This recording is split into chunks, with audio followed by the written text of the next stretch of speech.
வணக்கம் நண்பர்களே, mall entertainment channel உங்களை அன்புடன் வரவேற்பதில் மகிழ்ச்சி அடைகிறது. மக்கள் திலகத்தின் 100வது படமான ஒளிவிளக்கு திரைப்படத்தை ஜெமினி அதிபர் எஸ் வாசன் தயாரித்தார்.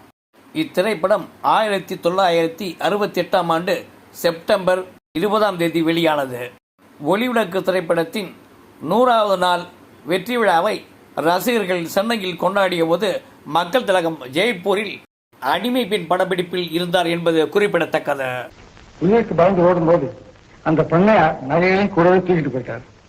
மக்கள் திலகம் எம்ஜிஆரும் கலைச்செல்வி ஜெயலலிதாவும் பேசும் ஒரு காட்சி. நான் இருக்கிற இடம் தான் உங்களுக்கு வீடு, நீங்க இருக்கிற இடம் தான் எனக்கு வீடு. சவுகார் ஜானகியை காப்பாற்ற மருத்துவர் எண்ணத்த கண்ணையாவை மக்கள் திலகம் அழைத்து செல்லும் காட்சி. அங்க ஒரு நோயாளி சாவோட போராடிட்டு இருக்கு, உனக்கு சுகமா? சீக்கிரம். நன்றி, வணக்கம். லைக் பண்ணுங்க, சப்ஸ்கிரைப் பண்ணுங்க, கமெண்ட் பண்ணுங்க, ஷேர் பண்ணுங்க, பெல் பட்டன் அழுத்துங்க.